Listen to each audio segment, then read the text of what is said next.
Bapa, kami ingin setia kepadamu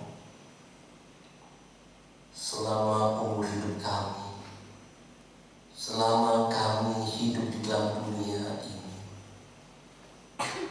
Setia dalam ibadah, setia dalam mengikuti Engkau, setia berdoa, setia melayani Engkau, setia membaca firman-Mu, setia terhadap perintah-perintah-Mu, setia terhadap ajaran-ajaran-Mu. Karena itu semua mendatangkan berkat bagi kami. Bapa, hari ini kami ingin mendengarkan suara-Mu. Engkau sudah mempersiapkan hamba-Mu.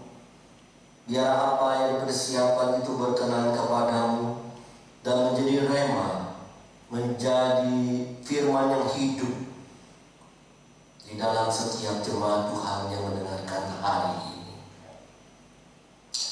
Engkau memberkati yang offline maupun yang online Tuhan. Semuanya Engkau jauhkan daripada yang jahat. Kemuliaan-Mu, kuasa-Mu melingkupi kami semua. Di dalam nama Tuhan Yesus Kristus kami berdoa. Amin. Silakan duduk. Shalom teman-teman semua. Ya, kita bersyukur hari ini kita boleh kembali beribadah kepada Tuhan, kembali boleh menyembah Tuhan, kembali boleh memuji Tuhan. Tentu itulah kerinduan Tuhan bagi kita. Biarlah kita terus melakukan ini dan menjadi satu hal yang indah, hubungan yang relasi yang baik dengan Tuhan. Ketika kita meninggalkan ibadah, ujian penyembahan kita kepada Allah, disitulah kita jauh daripada Allah.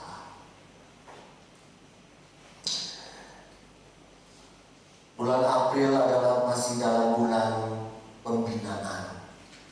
Hari ini kita belajar. Kemarin minggu pertama kita belajar siapa Yesus itu. Dan kita juga hari ini belajar Yesus itu adalah gembala dan pintu. Kita membaca Yohanes 10 ayat 1 sampai yang ke-10. Kita akan baca silih bergantian di dalam Yohanes ini. Kita akan memperhatikan secara seksama bagian demi bagian.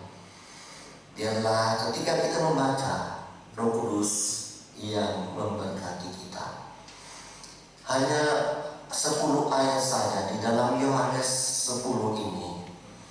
Aku berkata kepadamu, sesungguhnya siapa yang masuk ke dalam kandang domba dengan tidak melalui pintu, tetapi dengan memanjat tembok, ia adalah seorang pencuri dan seorang perampok. Tetapi siapa yang masuk melalui pintu, ia adalah gembala. Untuk dia penjaga membuka pintu, dan domba-dombanya mendengarkan suaranya. Ia memanggil domba-dombanya masing-masing menurut namanya dan menuntunnya keluar. Jika semua dombanya telah dibawanya keluar, ia berjalan di depan mereka, dan domba-domba itu mengikuti dia, karena mereka mengenal suaranya. Tetapi seorang asing pasti tidak mereka ikuti, malah mereka lari daripadanya, karena suara orang-orang asing tidak mereka kenal. Itulah yang dikatakan Yesus dalam perumpamaan kepada mereka. Tetapi mereka tidak mengerti apa maksudnya. Ia berkata demikian kepada mereka. Maka kata Yesus sekali lagi, aku berkata kepadamu, sesungguhnya akulah pintu ke domba-domba itu. Semua orang yang datang sebelum aku adalah pencuri dan perampok, dan domba-domba itu tidak mendengarkan mereka. Akulah pintu, barang siapa masuk melalui aku, ia akan selamat, dan ia akan masuk dan keluar dan menemukan padang rumput. Pencuri datang hanya untuk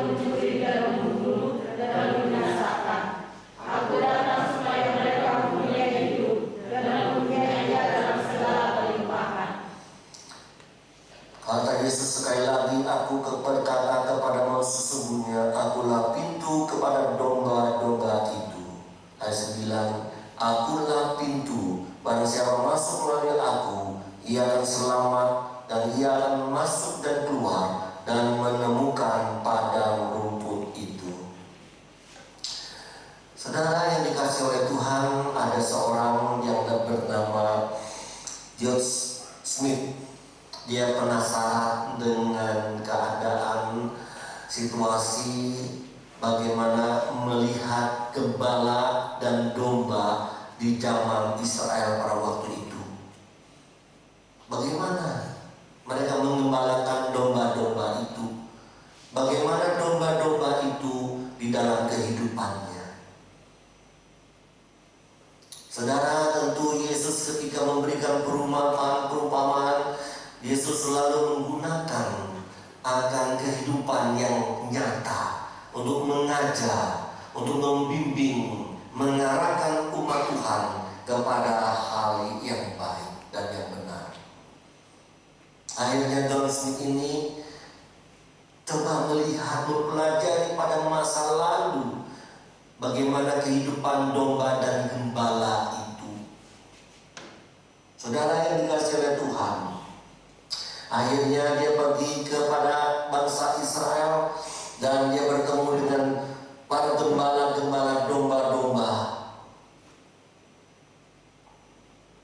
Dan dia coba bertanya, memperhatikan apa yang dilakukan para gembala-gembala ketika mengembalakan domba-domba. Ketika di waktu malam,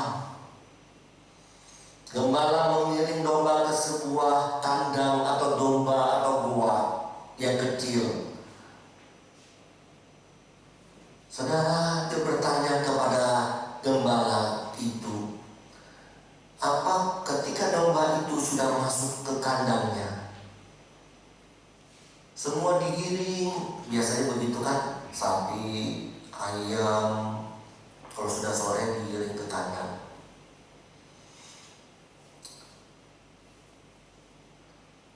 Terus lihat semua domba-domba sudah ada di dalam kandang itu.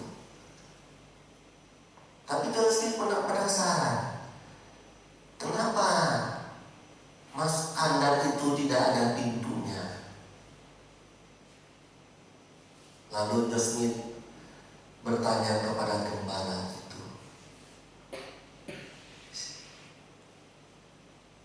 di mana pintu itu? Maka gembala itu berkata, sayalah pintu itu.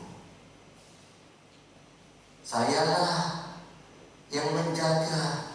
Saya tidur di dekat pintu itu, menjaga domba-domba dari malam sampai pagi.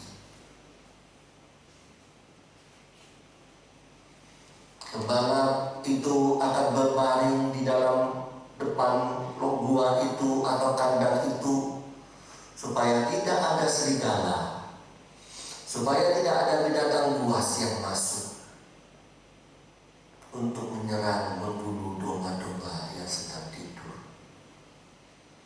Disinilah gembala itu menjaga. Ketika ada serigala yang mendekat daerah tempat domba-domba itu berada, gembala itu cepat-cepat bangun. Gembala itu cepat-cepat mengusir serigala itu dan bertempur dengan serigala atau binatang buas untuk menjaga domba-domba itu. Saudara yang dikasihi Tuhan, gembala itu adalah pintu bagi domba-dombanya. Saudara yang dikasihi oleh Tuhan, kalau kita melihat hidup kita digambarkan seperti domba-domba. Di dalam Matius 10:16, di sana dikatakan apa? Dan dia baca Matius 10:16. Langsung baca. Berdiri. Matius 10:16. Lihat, aku mengutus kamu seperti domba ke tengah-tengah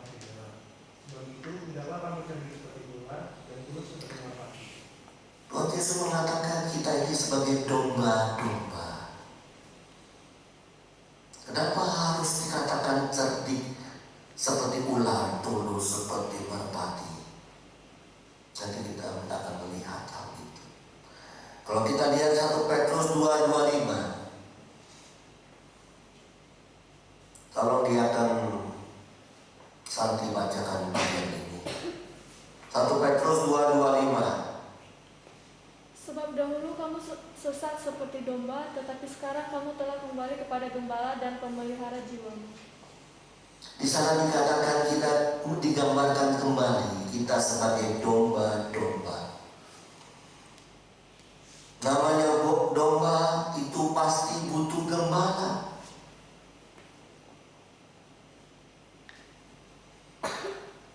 Domba itu dikatakan bodoh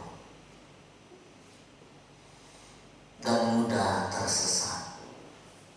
John Calvin, teolog yang terkenal, berkata, domba itu seekor binatang yang bodoh. Oleh sebab itu butuh gembala untuk menguasainya, untuk membimbingnya, untuk mengarahkannya. Bayang sekali lagi, kalimat ini penting sekali. Domba itu bodoh, butuh seorang gembala untuk menguasainya, untuk mengarahkannya, untuk membimbingnya. Kenapa?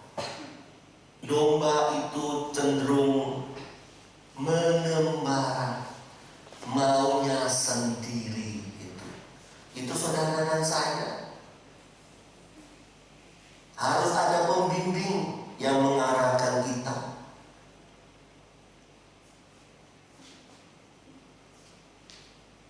Yang memotivasi kita, kalau kita maunya sendiri.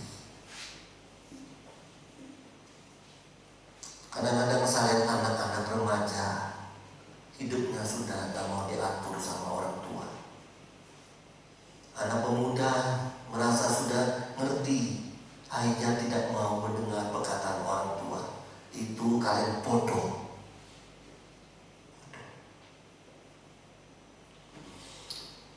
Saudara, kenapa Tuhan memberikan orang tua kepadamu? Kenapa Tuhan memberikan hamba Tuhan kepadamu? Kenapa manusia diberikan Yesus Kristus kepada kita?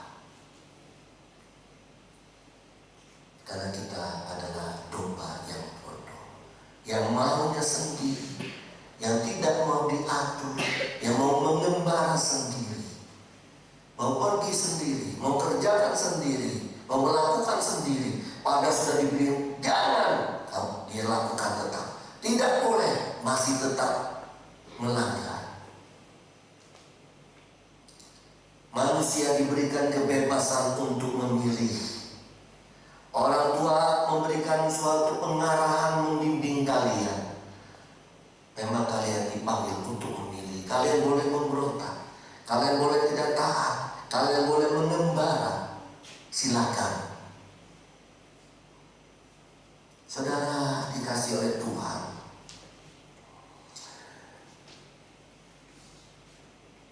domba itu cenderung kemana-mana, butuh suara gembala. Yesaya 53 ayat 6. Dia akan merintah untuk membacakannya.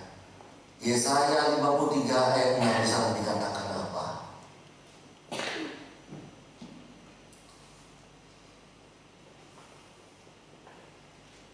Kita sekalian sesat seperti domba, masing-masing kita mengambil jalannya sendiri, tetapi Tuhan telah menimpakan kepada kejahatan kita sekalian. Ini berbicara tentang Yesus Kristus. Dikatakan kita seperti domba-domba yang apa? Yang sesat.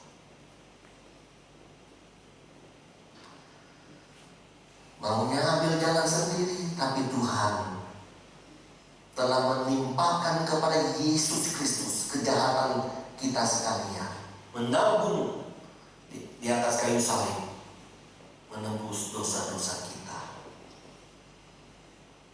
Saudara yang dikasihi oleh Tuhan, Tuhan sudah melihat itu.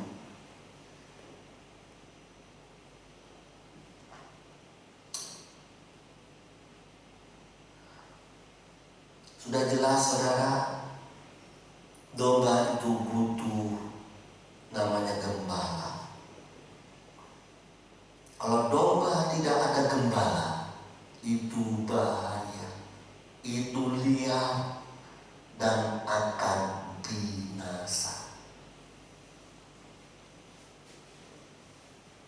Domba tak bergembala pasti binasa, itu logika. Kamu pergi tanpa gembala, ada binatang buas, habis mati. Kamu tanpa orang tua, mau hidupmu sendiri, tanpa pendeta hidupmu sendiri, tanpa ada Tuhan yang atau orang yang mengarahkan kita, saudara akan menjadi liar. Matius 9:35-36, dia akan melewati mimpi dalam doa, baca dalam bagian ini. Matius 9:35-36. Demikianlah Yesus berkeliling ke semua kota dan desa. Ia mengajar dalam rumah-rumah ibadat dan memberitakan Injil Kerajaan Surga serta melenyapkan segala penyakit dan kelemahan. Melihat orang banyak itu, tergelorlah hati Yesus oleh belas kasihan kepada mereka, karena mereka lelah dan terlantar seperti domba yang tidak bergembala.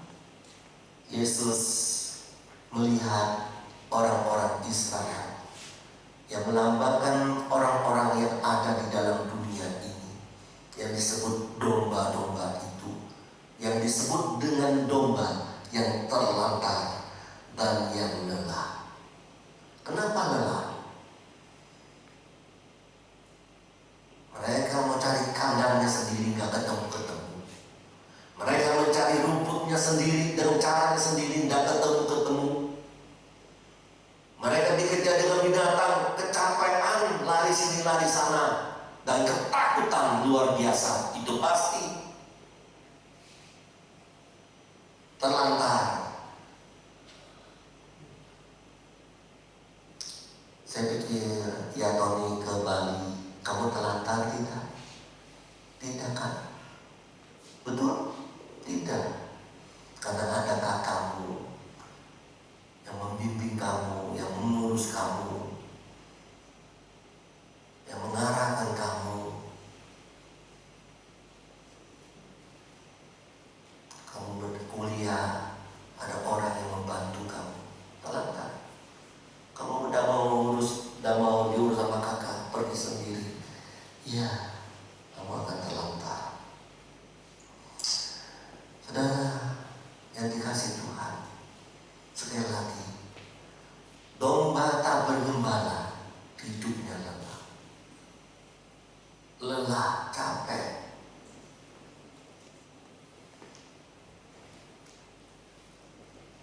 Oh, kita akan lihat lebih jauh nanti. Ketika gembala itu akan menuntun, dia tahu gembala itu di mana ada padang rumput, di mana ada air. Apa gembala mereka bisa tahu?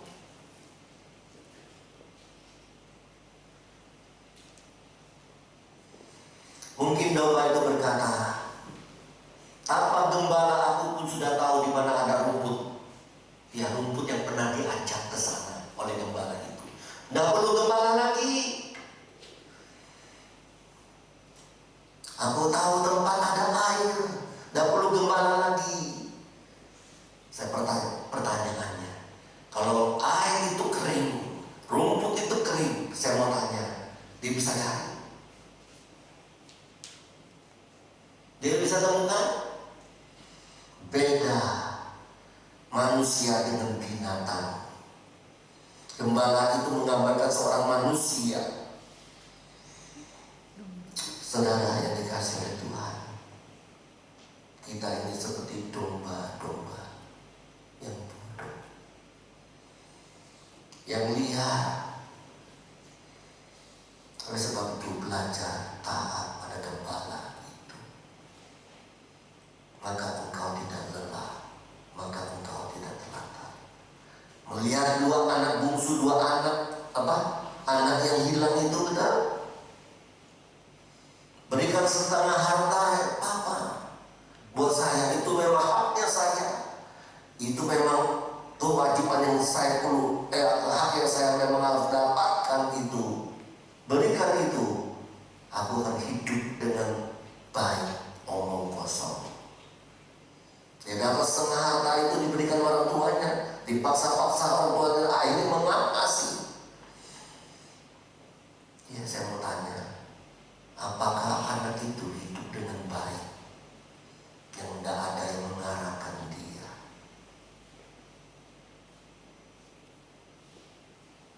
Coba renungkan. Coba pahami. Akhirnya hancur bukan? Akhirnya mengemis, makan makanan binatang, lebih parah. Itu gambaran manusia domba yang dikatakan mengembara, yang maunya sendiri. Bapaknya pasti ngomong, jangan, itu tidak boleh.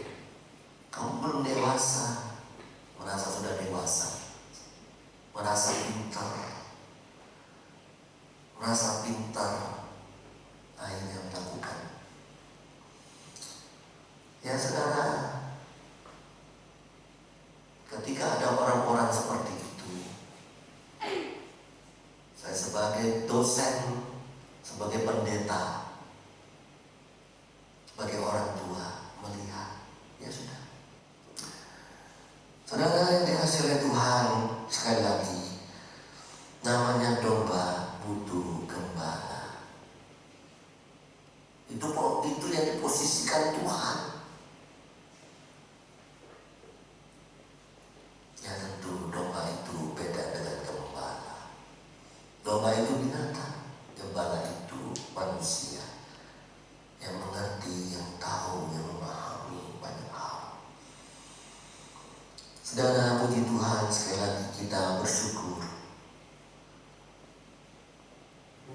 Gembala kita adalah gembala Tuhan Yesus Kristus. Gembala yang baik,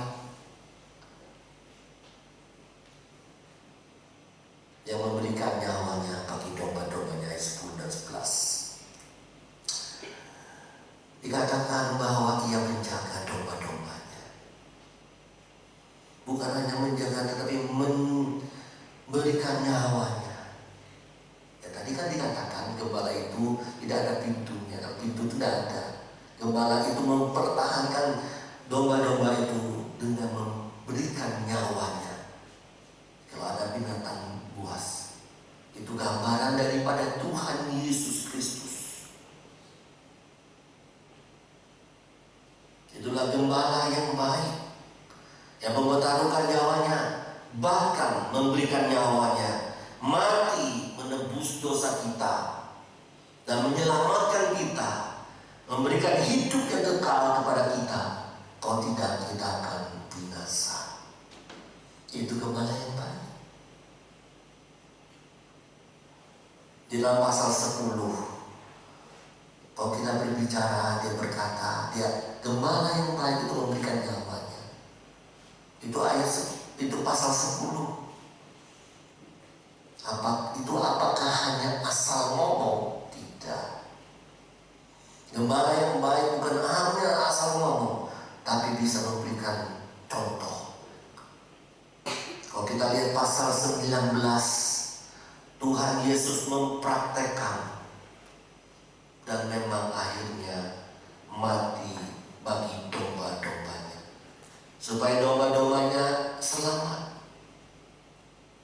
Setiap domba-domba itu boleh mendapatkan hidup yang kekal. Kita domba, tapi kalau kita mempunyai gembala, Yesus Kristus itu, yang sudah memberikan nyawanya bagi kita bersyukur.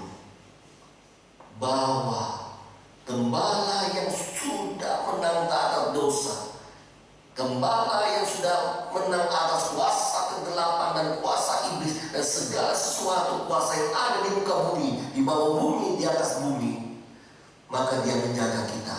Apakah kita tidak tenang? Kita bersyukur untuk hal itu.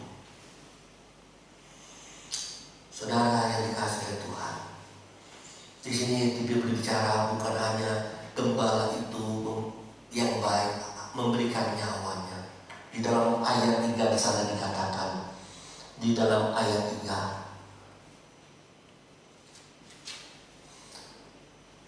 untuk Dia juga membuka pintu dan domba-domba mendengarnya. Ia memanggil domba-dombanya masing-masing menurut namanya dan menuntunnya keluar. Domba yang baik, gembala yang baik adalah membuka pintunya. Dia sudah siap. Dia tahu situasi di luar sana aman, maka dia membuka pintunya, dirinya dibuka. Hai domba-domba, silakan keluar. Luar biasa, Tuhan Yesus kita seperti itu. Tidak mungkin kalau ada di luar itu bahaya. Yesus itu Allah. Yesus itu tahu ada di luar itu berbahaya atau tidak. Kalau berbahaya, maka gembala itu tidak akan mengizinkan domba-domba itu keluar. Walaupun belum sampai waktunya. Tapi kadang-kadang domba itu mengengkar. Ini jam berapa? Jam 6 pagi kita waktunya ke padang. Kita mau mencari rumput. Kita mau makan. Keluar. Ditangkap sama serigala. Mati. Itu domba yang memang liar. Jangan keluar dulu, sabar. Tapi domba itu kadang-kadang tidak sabar. Betul tidak Daniel? Kamu sabar nggak orangnya? Wah, kelihatannya ada yang tidak sabar orang-orang di sini. Ya saudara yang dikasihi oleh Tuhan, Tuhan Yesus tahu, gembala itu tahu, sudah siap di luar aman, maka Dia memberikan. Setelah Dia mati di atas kayu salib, menebus dosa dengan darahnya. Setelah Dia mati mati hari ketiga, bangkit pada hari ketiga, Dia sudah tahu itu kemenangan ada di dalam tangannya. Maka Dia akan menuntun kita keluar. Iblis, kuasa yang jahat, tidak pernah menyentuh domba-domba kecuali dombanya itu nakal. Ikutin daripada gembala itu perintah-perintahnya. Saudara dan saya pasti aman ada dalam genggamannya. Amin. Itu yang luar biasa. Sekali lagi, domba jangan nakal.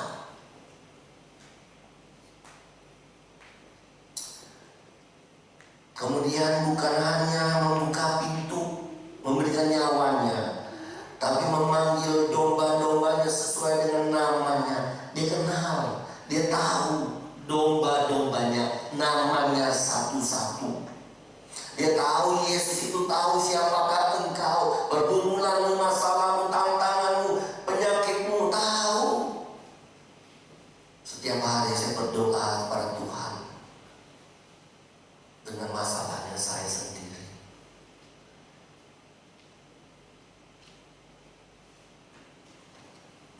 Tadi bangun pagi-pagi jam 4 berdoa pada Tuhan. Mungkin sakit, saya juga sakit. Tapi berdoa, Tuhan, bisakah ini semua bisa hilang? Tuhan tahu.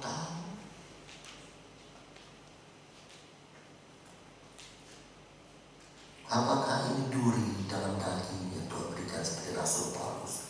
Saya bilang jangan, Tuhan, jangan. Every day, every time berdoa kepada Tuhan.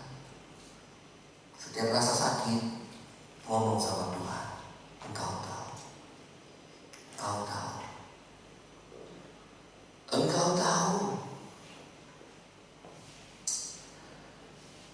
kemudian dibawa keluar. Bukan hanya itu, dia ada berjalan di depan domba-domba. Luar biasa bukan?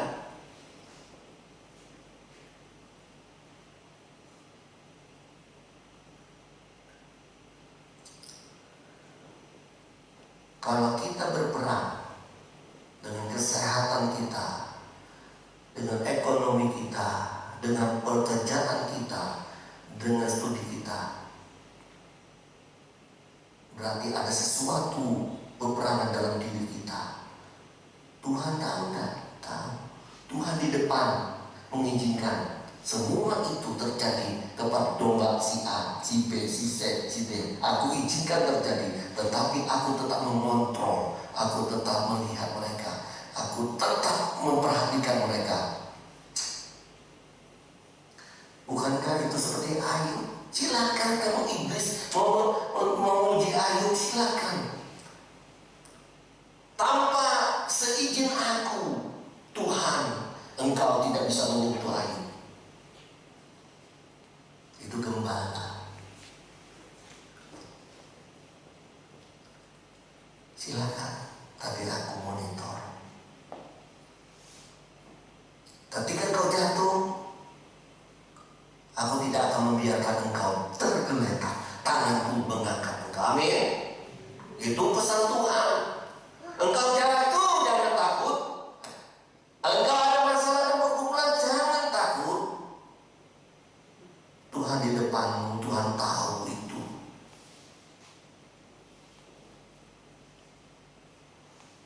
Sekalipun mati, jangan takut.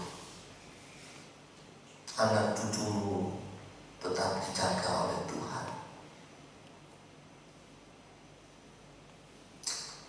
Saudara yang dikasihi Tuhan, artinya domba itu tidak pernah sendiri. Amin. Tidak pernah sendiri. Tuhan Yesus sang gembala, tidak pernah dikatakan Ibrani 13 meninggalkan engkau dan membiarkan engkau. Masih ingat sebelum domba ada satu domba yang lari, yang nakal. Itu menggambarkan memang domba seperti itu.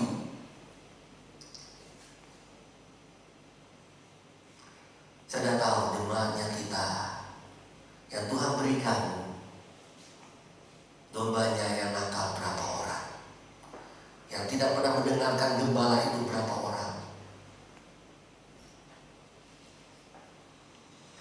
Ketika domba itu satu hilang, dicari, ditanya, mungkin hilang berapa, ada 2 tahun sampai 3 tahun.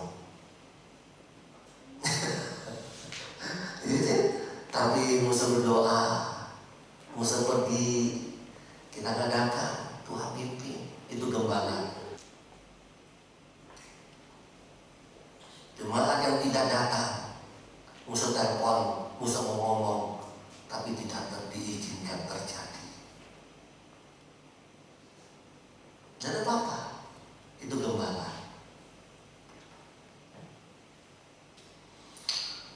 Harus cari. Itu Tuhan. Saya sebagai gembala aja seperti itu, apalagi Tuhan.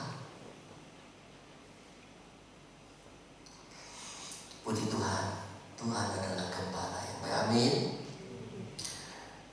Tuhan dikatakan di dalam bagian ini bukan hanya gembala, tapi dia adalah pintu. Ya betul, dia sedang ngomong ini. Baik, kita akan belajar melihat hal ini ya saudara. Ayat 9 di sana dikatakan 2 kali. Ayat 7, aku berkata kepadamu, sesungguhnya akulah pintu ke domba-domba itu. Ayat 9, akulah pintu, barang siapa masuk melalui aku, ia akan selamat, yang ia akan masuk dan keluar dan menemukan padang rumput. Perhatikan saudara, Yesus berkata, I am the door. Saya adalah pintu. Siapa yang masuk lewat pintu itu, engkau akan selamat.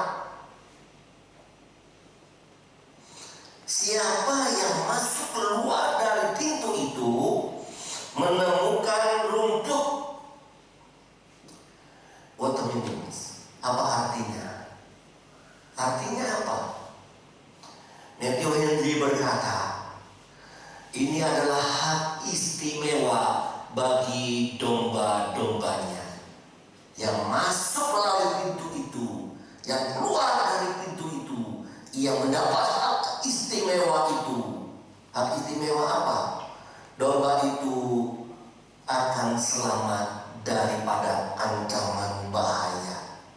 Ya jelas, ia tidak binasa, aman, karena masuk di dalam rumahnya sendiri. Dia tenang di sana, dia menikmati tidur di sana, karena di depan gua itu, di depan kandang itu ada gembala. Dia akan tenang. Kalau dia masuk kandangnya orang,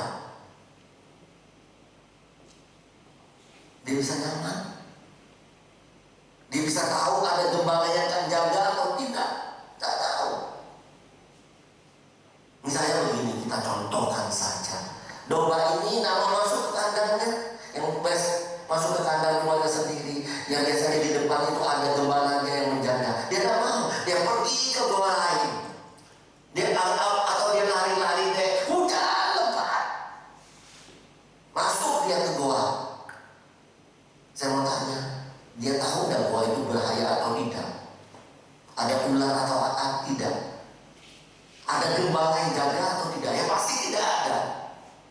Tiba-tiba ada ular, tiba-tiba ada beruang, tiba-tiba ada singa. Habis dia, tidak selamat. Yang kedua, hak istimewa. Dikatakan kalau engkau keluar masuk, engkau menemukan padang rumput, ya sekali lagi ini hak istimewa. Jika domba itu masuk dan keluar dari pintu gembala itu, artinya apa? Kalau dia sudah keluar, pasti gembala itu menuntun dia. Aman deh. Setelah menuntun, maka gembala itu tahu di mana ada padang rumput. Disitulah engkau dibawa. Mazmur 23. Gembala akan membimbing domba-dombanya mendapatkan air yang tenang, yang menyegarkan jiwa. Domba-domba itu artinya akan hidup. Artinya domba itu mendapatkan berkat. Saudara, luar biasa bukan? Luar biasa. Membawa pemimpin kepada rumput yang hijau. Sudah tahu begini, kamu mau cari jalan sendiri. Tuhan berkata, itu freedom for you. Itu kebebasanmu, hai domba-dombaku. Hari ini Tuhan berkata, itu bebas bagi kamu, mau pilih atau tidak, mau jalan sendiri atau tidak. Saudara yang dikasih oleh Tuhan, Yesus berkata, akulah pintu itu. Akulah pintu itu.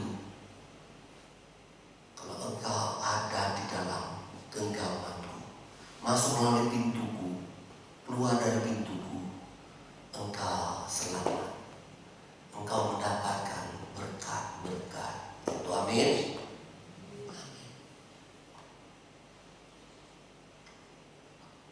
Engkau akan hidup. Puji Tuhan. Yohanes 10:27-28. Dia akan siapa yang belum baca? Jadi ya jangan kamu baca Jen. Domba-dombaku mendengarkan suaraku dan aku mengenal mereka dan mereka mengikut aku. Dan aku memberikan hidup yang kekal kepada mereka dan mereka pasti tidak akan binasa sampai selama-lamanya. Dan seorang pun tidak akan merebut mereka dari tanganku. Saudara, sekali lagi ini Tuhan berkata. Ayat 27. Kalau domba-domba itu mendengar suaraku, taat terhadap apa yang kubimbing, percaya kepada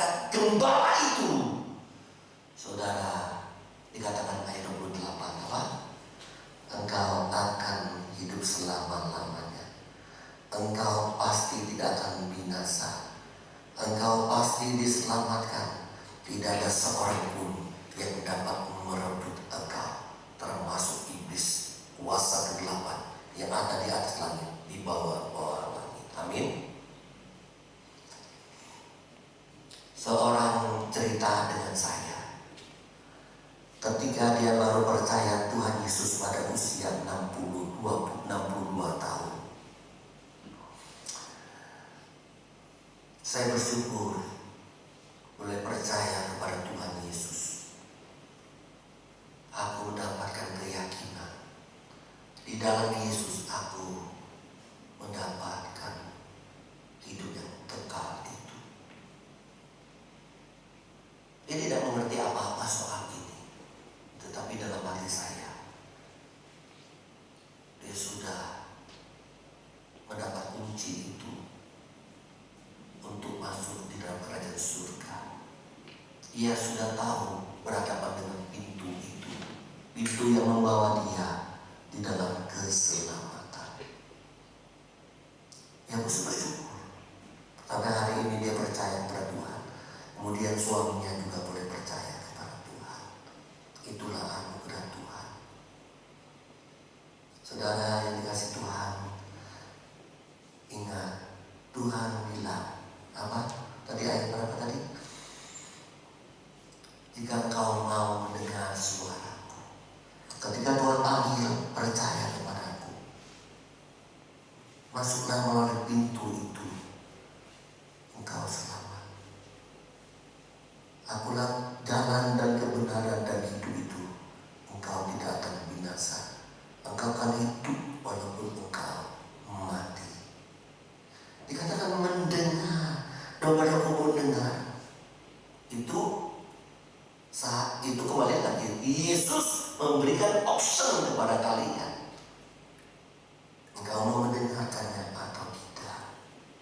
Itu freedom for you. Itu pilihanmu. Percayalah. Sebagai hamba Tuhan mengatakan, jika engkau mendengar segembala itu, engkau pasti mendapatkan berkat itu. Amin. Tuhan menolong kita, memimpin kita. Mari kita berdoa. Engkau Allah yang baik, yang mengasihi kami, yang menjadi gembala bagi kami, yang menjadi pintu bagi kami, sehingga kami ketika masuk keluar dari pintu itu mendapatkan selamat hidup yang kekal. Kami boleh mendapatkan air yang tenang, kami boleh mendapatkan rumput yang hijau. Terima kasih Tuhan, hak istimewa-Mu. Tidak ada seorang pun yang dapat mengganggu kami kecuali Engkau mengizinkannya atas kami. Terima kasih Tuhan. Walaupun kami dalam kondisi yang saat ini kurang baik, saat lemah tubuh, ekonomi kurang baik, keluarga yang kurang, tolong Tuhan, kami tahu Engkau mengizinkan itu, dan Engkau tidak akan membiarkan sampai tergeletak.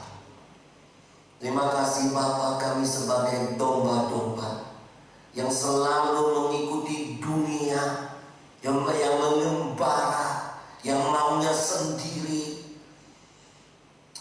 Padahal sudah diajarkan, padahal sudah diberitahu, tetapi kami tidak mendengarkannya. Memang Tuhan, Engkau membuat kami pilihan, mendengar atau tidak, taat atau tidak terhadap gembala itu. Bapa, jangan kami binasa. Ya Tuhan, kasihanilah kami. Tolonglah kami supaya kami tetap mengikuti Engkau, mendengar suara-Mu ya Bapa. Terima kasih ya Tuhan, firman-Mu hari ini di dalam nama Yesus